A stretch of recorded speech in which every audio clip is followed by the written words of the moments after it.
So, let's look now at quite how big a problem we have. Now, concordance, or lack of concordance, is a huge problem. I think we all recognise that if you're giving a patient a drug for something that causes them those symptoms, there is a really good chance that their perception of the risks and benefits will be very different from ours. Of course, I think we assume that if a patient has come in with a symptom and we are treating their symptom with something that works for that symptom, the patient will be engaged. They have an incentive to engage with that treatment. Actually, the evidence is that this is not always the case in a surprising number of cases. And in this section, I'm going to be using pain as an example to illustrate. So, concordance. Between a third and a half of medications for long-term conditions, those are preventive medications, are not taken as recommended. I think it goes without saying, given that these drugs are licensed on the basis of clinical evidence, that that is going to limit the benefits of those medicines. The least effective medicine in the world, indeed the least cost-effective medicine in the world, is the one that costs pennies, can produce a huge benefit, but stays in the patient's bathroom cabinet. So, the economic costs are more than just wasted medicine. We need to consider the knock-on effect. We have a knock-on financial effect for society. We have a knock-on financial effect for the healthcare economy, in our case the NHS. But you also, of course, have a healthcare effect in the broader term. For instance, in patients who are unable to work, who require others to give up work in order to care for them. So, let's think about pain. Chronic pain has a much higher prevalence than diabetes, despite our tsunami of type 2 diabetes as it has been described. So chronic pain overall affects probably 34% of the general population and 62% of the older population in low and middle income countries. And I have to say, we're not doing that much better in the United Kingdom. So approximately 1.5 billion people worldwide. And we'll come on to the example of the US in just a minute. One of the issues we have here is that the causes, of course, of pain are multifactorial. And really importantly, the measurements and the outcomes are very much softer. Pain does not usually cause acute events. And therefore, we are to a large extent relying on patients reporting. So, what do we do about it? Well, this is a very complicated slide for which I apologise, but let's concentrate on this main bit here. This is the UK NICE guidance, and they're looking very much at a patient-centred approach. This is management of low back pain. What we're seeing in the middle here is self-management information, engaging the patient. Absolutely key here. Patients should never assume that pain relief is the only solution. We know that pain is multifactorial, and indeed, while pain can be precipitated by, or the perception of pain can be worsened by, low mood or psychological factors, there's absolutely no question that persistent pain has an impact on psychological well-being as well. So whether we're looking at the self-management at an individual or at a group level, then we are encouraged now very much to use pain relief as an adjunct to self-management, whether it's group management, physical interventions, or indeed psychological interventions. In terms of the Start T back tool, well, we should very much be looking here at the whole picture.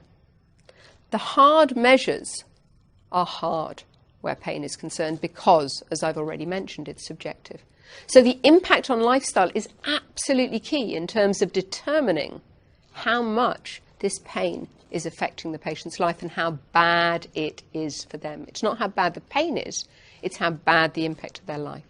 So if we look at severity and management, then we need to address health beliefs, as we do in 5 here, and also 6 to 8 there. We're looking at the psychological factors and the impact that those have, or the impact that the pain is having on the patient's psychological well-being. If we then look at the overall tool, what we're seeing here is that we're looking at the overall impact, both physical and psychological. So you could be at very high risk, even though you have very few objective physical symptoms, because the psychological impact of your pain on your lifestyle, on your day-to-day functioning is so high. And that's where tools like this are so invaluable. So let's think about symptom relief medication or treatment. Concordance appears to be related to patients experiencing the benefits of medication, but it's also related to their perceived seriousness of their illness and beliefs about the consequences for them, either of not taking the medication in the first place or of discontinuing that medication. So if we think about, for instance, at the bottom there on the right, children receiving inhaled corticosteroids, you'd have thought their parents were very engaged, but no, 59% of them take it. That means 41% of them are not taking the medication. That's at least 80%, so that even that is not perfect adherence. Scarily, 44% there, down on the bottom left, relates to patients with established heart disease taking at least 3 or 4 of the recommended preventive drugs. So they've already had a myocardial infarction. You really would have thought that would have concentrated the mind. Apparently not. But then if we look up at the top, very importantly, we see that another group have a 42% failure to engage with treatment in the way it's been prescribed. And these are young adults given analgesics, following physician's instructions. Of those, they've come in with pain, the doctor has prescribed something, and yet 27% of them are underusing and 16% of them are overusing medication. So let's just look a little bit more at pain as an example.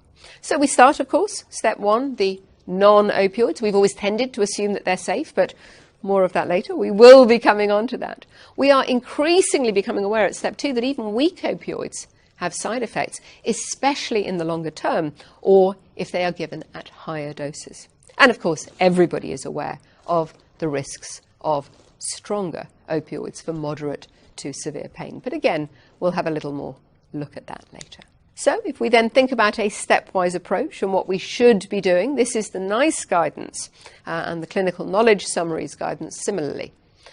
They're looking at a stepwise strategy for managing mild to moderate pain in adults. Now, there have been individual guidances, and lots of these guidances can differ. For instance, the NICE guidance on back pain has now come out, and differently to this, it does not recommend paracetamol alone in a patient with acute back pain, although they do recommend that you can use it as an adjunct. But in a more general sense, what we look at here is step 1, paracetamol, a suitable first choice for most patients, but it's not just about the drug choice, it's about the dose. Get the dose up to the maximum licensed dose before you switch to, or in this case combine with, a weak opioid to go up to the next stage. So you can either, in stage 2, substitute low-dose ibuprofen, or if they can't take it, then give them a weak opioid in combination with the paracetamol.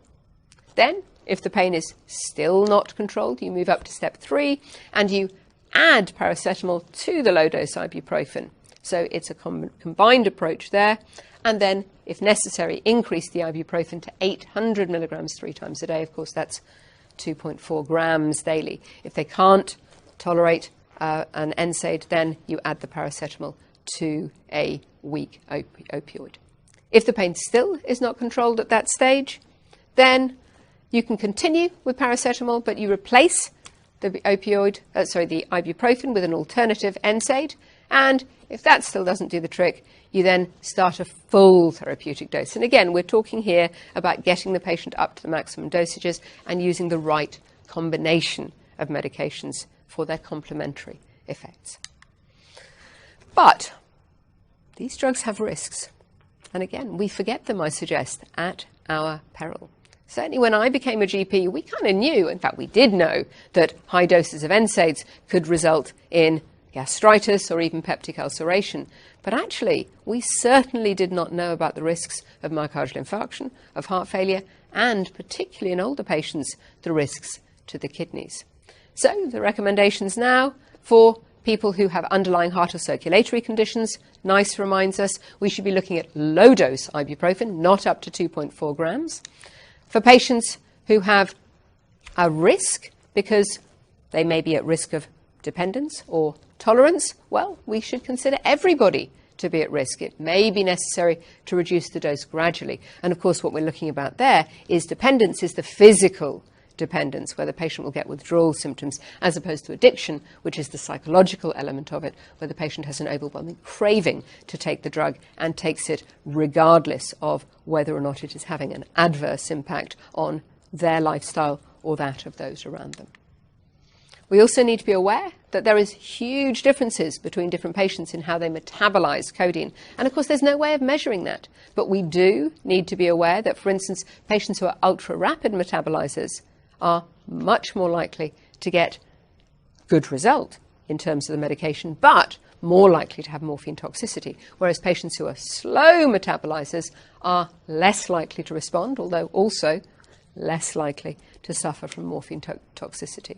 We're advised to use alternative strategies in that. How we're supposed to identify them, it doesn't actually say. And then we also need to think about elderly patients, who are a huge proportion, of course, of all our patients. We should be starting at a lower dose. We should be titrating up slowly, because we are all aware. Not only are patients who are elderly more susceptible to the adverse effects of opioids, they are also far more likely to have other concomitant medical conditions, whether it's heart failure, a history of myocardial infarction, chronic kidney disease, or to be taking other medication which may interact. So caution all round for the very group who are most likely to be needing long-term analgesics. Effervescent preparations, as if the rest of it weren't enough, because of their high sodium content in patients with hypertension, should be looked at with caution. Now, we've sort of assumed in the past that if there were risks, they related to one drug. Remember the COX-2s? Everybody got terribly anxious, and actually we've now realised that probably the issue is much wider, especially at higher doses. We've been very wary about oral diclofenac, completely differently from the topical version, but we've now realised that both heart failure and myocardial infarction may be an issue for patients taking oral ibuprofen at high doses, particularly for long term. So, opioid dependence is another very important issue. The figures do vary. This slide shows 20,101 opioid overdose deaths in 2015, but a piece in the New England Journal of Medicine in July 2018 suggested there were 42,249 deaths from opioid overdose in 2016, and they report that to be a 28% increase. Really worryingly, and I think this is genuinely very, very worrying, in the US, the National Center for Health Statistics points out that the average life expectancy has dropped for 2 years running, for the first time in 40, 50 years. And they specifically cited opioid overdose as part of that reason. Why do they have such a huge problem in the USA with tolerance, with addiction, and with dependence on opioids, and of course as a consequence, opioid overdoses? Well, there may well be several reasons for it, and these I think I've mostly heard from colleagues who work in the US, and they have fairly strong views. First, perhaps, is that we are increasingly living with osteoarthritis and chronic pain, and the bigger you are, the more likely you are to have osteoarthritis. And of course, we do know that if we think we have a problem in the UK with obesity, the US has got it much, much worse. Secondly, however, for some insurance plans, and certainly for Medicare, physiotherapy may well not be funded for a condition, whereas medication, particularly opioids, is funded. And therefore, of course, the patient may not be able to be enrolled in a multidisciplinary plan, as we saw in the NICE guidance recommendations. But a US hospital colleague of mine with whom I discussed this recently actually said that a hospital satisfaction questionnaire, which was introduced widely across the US, caused part of the problem when there was a specific question on pain added. And what they found was that patients were happy with the quality of the cleanliness and the length of stay and the explanations they'd been given, but when they were asked about pain, they said, "Oh, no, I've got lots of pain." And he said, "There have been times when I've been saying to a patient, but I had to wake you up. You were sitting there quite happily, or you were chatting with your family. Oh, yeah, but I'm in terrible pain." And his perception was that hospitals had tended to err on the side of caution by providing a patient with analgesia before and for discharge, just to make quite certain that they were able to answer positively where that question was concerned. Did that contribute? Who knows? What we do know is that we have a significant problem. Opioid dependence is an enormous issue. We've already heard about those figures.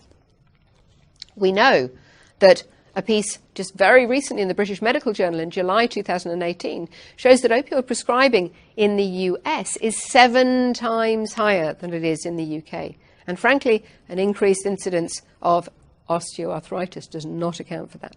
That's 40 deaths per day. But of course, before you get to deaths, you have huge issues here. So dependence, a strong desire or a sense of compulsion, difficulty in controlling use, a physiological withdrawal state, tolerance, needing more and more to get the same effect as time goes on, and then the addiction element to it, neglect of alternative pleasures, and persistence of use despite the harm that is caused to you or to others as a direct result. So craving is absolutely key. We need to have a very high index of suspicion. These patients may well be in denial, especially in the early stages. And then when they do begin to think maybe they've got a problem, shame is going to be a huge issue. We need to catch it early. We need to get in before it's too late. How do we do that? And what do we do when we have identified it? Well, there are all sorts of ways of doing it. Interestingly, this is another very recent piece from the New England Journal of Medicine. Again, looking at their opioid epidemic, they make the point that 60% of US counties have no psychiatrists, whereas there are 320,000 primary care physicians compared to just 3,000 diplomats of the US Board of Addiction Medicine in the US. So they're trying to engage here GPs, primary care physicians, to use buprenorphine as an alternative to methadone. Let's look also at gender differences. There are some very interesting gender differences here. I think it's really important to consider here what the differences are. Over 63% of people in the US who use opioids for chronic pain are women, but they are much, much more likely to become dependent on opioids as a direct result of being prescribed rather than starting off for recreational use. More prescription opioid-related deaths among men in the UK, but sadly, women are catching up. Women are receiving treatment for prescription opioid dependency, and they are also likely to have a far greater functional impact. Now, is that because, and I stand here as a woman saying this, is that because women are more likely to have dual responsibilities of home and work? I feel I can sort of say that because in the early 1990s, I was a founder member and then chair of the Women's Task Force at the Royal College of General Practitioners. And this was brought up because we sent out a questionnaire to young doctors about barriers to fulfillment of their career. Of those doctors who wrote back, by far the single biggest barrier to fulfillment of career for women GPs was the conflict between home and work. Not one male respondent mentioned it. I hope things have changed. I'm sure they have. But I do think that we need perhaps to bear in mind that women may well be more likely to be juggling dual responsibilities. So non-concordance costs. The costs there, as we can see on the left-hand side, are in the figures of thousands of dollars per patient per year. Now, there are wide confidence intervals, of course, because some of these outcomes are softer than others. So, for instance, if you look at osteoporosis, we can see very wide confidence intervals there. This is a soft term because, of course, how much of the pain is due to a fracture, how much of it is due to other factors. But there's no question that where pain is concerned, we have huge, tangible issues in terms of time off, an average of 7.2 days per year off work because of pain, in terms of presenteeism, with patients being present at work but with reduced productivity. Really importantly, a significant social and psychological burden. And I have to say I'm really affected by those two figures at the bottom. The fact that the majority of patients report a negative impact on their psychological state, their social life, which of course has a knock-on effect on their psychological well-being and on their overall well-being. Perhaps not surprising, but big figures nonetheless. So, where do topical analgesics fit in? I've referred earlier to the NICE guidance on pain and the absence of topical NSAIDs in there. But other guidelines do recommend topical NSAIDs for very good reasons. For instance, evidence from head-to-heads and meta-analyses show that they can have similar benefits to an equivalent oral medication, but importantly, you may get a better risk to benefit profile. And as we become increasingly aware of the risks of oral analgesics, that is an important consideration. We're looking there at osteoarthritis, chronic musculoskeletal pain, and acute musculoskeletal pain. If we think about the systemic dose, of course, the systemic dose is lower. We see there that the GI side effects are lower. Obviously, they're not being ingested orally, but of course, in terms of the risks, say, of chronic kidney disease worsening. Now, there have been more dermatological side effects, but they tend to be very mild. And overall, it's actually placebo-like tolerability. Again, not the same as no side effects at all. But if we look there at how effective these drugs are, what we're seeing, and I'll examine this in a little bit more detail later, in a systematic review by Cochrane of 61 studies, the Emulgel formulation of diclofenac, which we'll use as an example, had the lowest numbers needed to treat of all the drugs that it was compared to in terms of topical NSAIDs. So as a physician, we are always weighing up the risks and the benefits. What we're seeing here is a numbers needed to treat for the Emulgel formulation of diclofenac of 1.8. That means for every 2 patients that you treat with this topical Emulgel formulation of diclofenac, at least 1 will get benefit. Now, ibuprofen and ketoprofen in topical form both had low numbers needed to treat. They both were numbers needed to treat below 4, but they were much closer to 4. So the number for ibuprofen was 3.9, and the number for ketoprofen there was 2.5. Let's have a think then about how we compare drugs and what those numbers needed to treat actually mean. It's a complicated old business. I spend a lot of time teaching GP trainees because they've been taught as medical students and they still come out not being quite certain. So let's just take a few minutes to go through this in a little bit more detail. So what we're seeing here are the 2 typical ways, the gold standard ways, a randomized controlled trial, double blind. Neither the doctor nor the patient knows which group they're in. The placebo is crucial to exclude the placebo effect and, of course, the nocebo effect, side effects which patients have when they're on the placebo. It also allows you to see what the actual benefit of the active treatment is. In other words, it takes into account natural improvements over time and, of course, that power of mind over matter. The randomization is absolutely key, and the controlling is also very important in order to control for potential confounding factors. And this applies equally whether we have a placebo-controlled trial or whether we have an active comparator-controlled trial. So if we think about the pros and cons of those, well, what we're seeing here is that the active comparator and the placebo also, as I've mentioned before, controlling for placebo, but the placebo-controlled trial, of course, does not answer the question of how effective that other drug is compared to other drugs that are on the market or other drugs that are licensed. So the ideal would be active comparators, but they're not always available. Now, it is important to remember, of course, that randomized controlled trial drugs do have their limits. For instance, a huge proportion of patients are going to be excluded from a randomized controlled trial because they do not fit the inclusion and exclusion criteria appropriately. You always need to have a randomized controlled trial in order to get a license, but what they show is what the drug can do, not what it does do. In other words, a randomized controlled trial, yes, it shows that that benefit is attributable to the drug. What it doesn't show is whether it has that same effect in all the patients who would be excluded from the trial because they're too old, too sick, taking too many other medications, have too many other comorbidities. So can do versus does do, but still very, very important.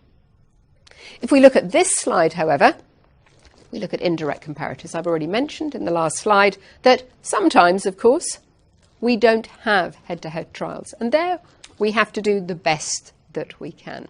So these are indirect comparators. Very importantly, the ideal is the head-to-head, but the indirect comparator is the next best thing.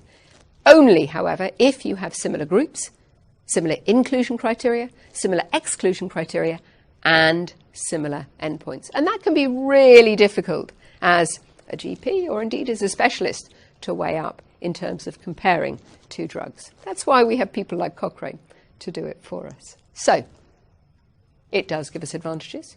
It does allow us to compare therapies when a direct randomized control is not available, but, as I've mentioned, it's crucial. It can't always give us an absolute answer, but it does give us the next best only if we do have similar studies, similar inclusion, similar exclusion, and similar outcomes.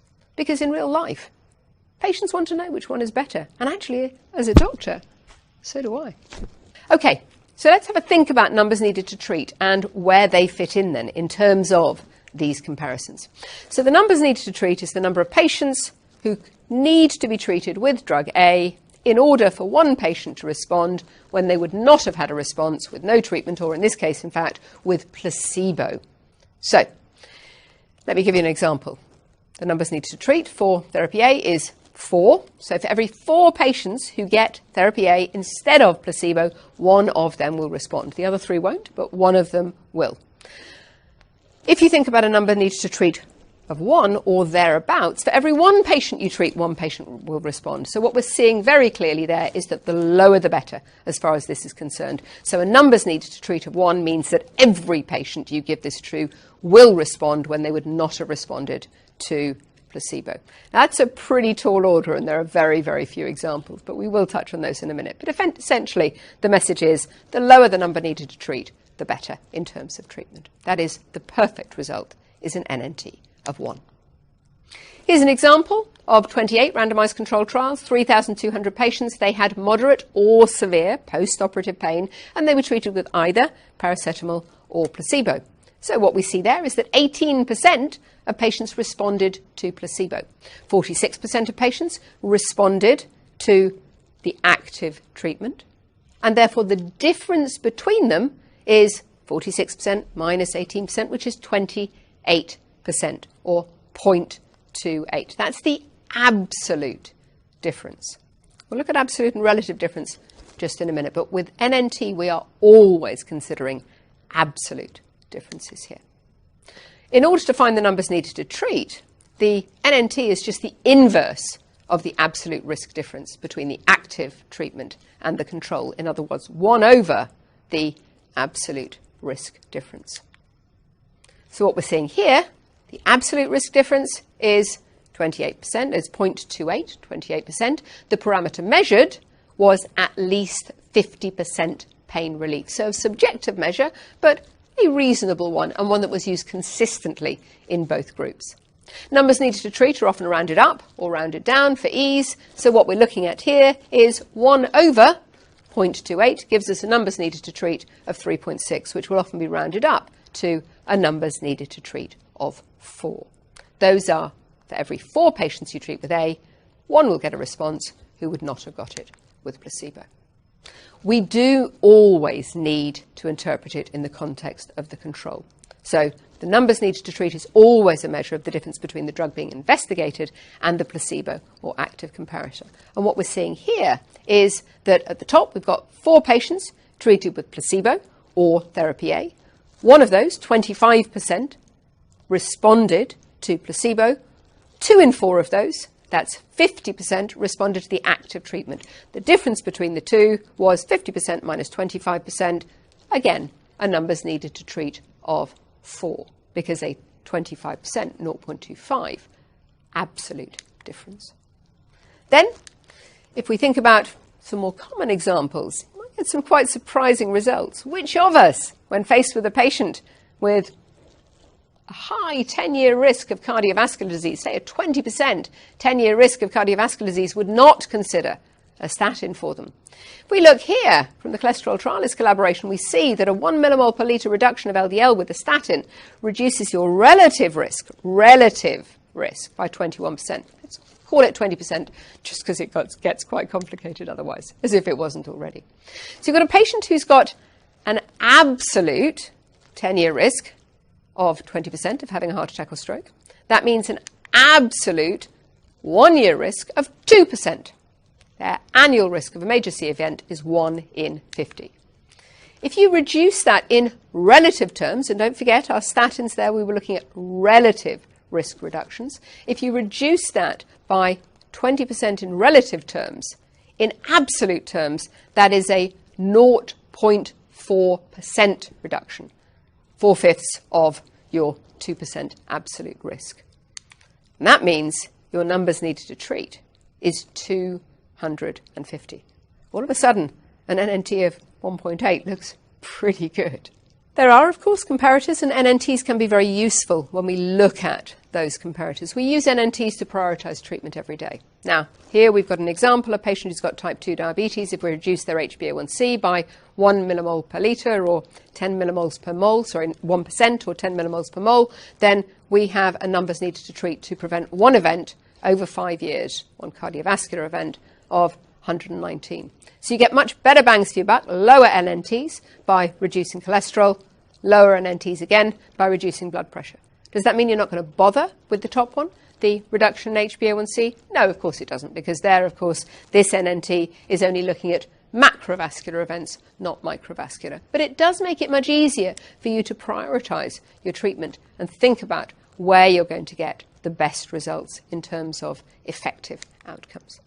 Here are some examples across the therapeutic areas, and what we have got here at the top is an NNT of almost 1. Hurrah!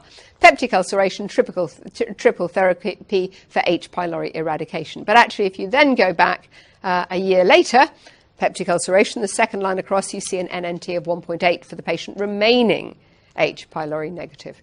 And then we move on. So oral sumatriptan, I have to say, personal interest here, couldn't live without it. Well, could, but life would be very miserable. NNT of 2.6. I consider myself very lucky that I am in the one person who does respond out of those 2.6. And then painful diabetic neuropathy, we're looking there at antidepressants versus placebo and at least 50% pain reduction, an NNT there of about 3. So, how do we make those direct comparisons? Well, they are very complicated if we don't have head-to-heads. But Cochrane is a global investigator network. It's completely independent. It's a network of researchers, professionals, patients, carers, people who are interested in health. And very importantly, they look at the best evidence. Really importantly, look at the quality of the trials. And they allow healthcare professionals to make informed choices about treatments. In order to do that, they often use NNTs, numbers needed to treat, and they usually produce systematic reviews, and they are recognised as the highest standard internationally of evidence-based healthcare resources. And by golly, don't my registrars know it, because I tell them often enough. So if we do look at some of the examples they've given, for instance, they will look at, do antibiotics alleviate symptoms of a sore throat? Hurrah! They came up with the answer that no, in the vast majority of cases they don't. Do influenza vaccines work? And if so, for which patients? Do beta-selective beta blockers work for hypertension? Do painkillers rubbed on the skin really work? So what they will do is they will assess multiple research studies to get a specific answer to their question, and the NNT is usually used to compare those different drugs because they are not looking at direct head-to-heads. So, are there any head-to-heads of topical NSAIDs? The answer is no. But a Cochrane systematic review examined the efficacy and the safety of the whole class, and in doing so, it indirectly compared them with placebo. So, in other words, it's indirectly comparing them with each other because all of them were placebo-controlled trials. So what we see here is that, again, all of these studies are studies against a placebo. But, importantly, they used similar outcomes. So, if we look at the top, Voltaren and Emulgel, at least 50% reduction in pain. If we look at the second one, ketoprofen, slightly less well-defined outcomes, and the studies there were of moderate quality compared to the Voltaren and Emulgel ones, which were of high quality. And at the bottom, improvement or complete remission, so pretty similar to at least 50% reduction. Again, moderate quality studies, but it's the best we've got in terms of making a comparison between drugs where we don't have a head-to-head. The number of patients involved in the Voltaren studies was larger than the others, and importantly, all the placebo-controlled trials showed slightly different responses to placebo because they were designed in slightly different ways. So let's just have a look then at the Voltaren, the diclofenac Emulgel formulation. What we saw there is that 20 patients improved with placebo there. 58 more patients improved with Voltaren and Emulgel, a total of 78. You take one from the other, and you end up with a difference of 58 patients who would be expected to improve as a direct result of the active ingredient. That means an NNT for Voltaren and Emulgel of 1.8. If we then go on to ketoprofen gel, again, we've got untreated patients. We've got here 33 out of 100 patients who improved with placebo. 72 patients improved with ketoprofen topical gel. What that means is a difference between the two of 39 in 100. Those are patients who would be expected to improve as a direct result of the active ingredient in the ketoprofen topical gel, an NNT of 2.5. And finally, if we look at our patients with ibuprofen, again, as I've said, different response rates with placebo, but here we've got 16 patients out of 100 responded to placebo, 42 patients responded to the active drug, the ibuprofen gel, so a difference between the two of 26 in 100. Those are the patients who'd be expected to improve as a direct result of the active ingredient, taking into account the placebo response. And here, the numbers needed to treat was 3.9. So, what do we see in summary? What have we learned from this section? What we know is that, perhaps to our surprise, concordance is an issue for patients and for healthcare economies, for symptom-driven conditions as well as for preventive medications where the patient is not getting immediate relief. The patient often doesn't understand the risk and benefit profile, and the traditional safe painkillers have come under scrutiny. So we very much need to start thinking outside the box. The legacy effect is there, but we need to see if we can translate it to other conditions.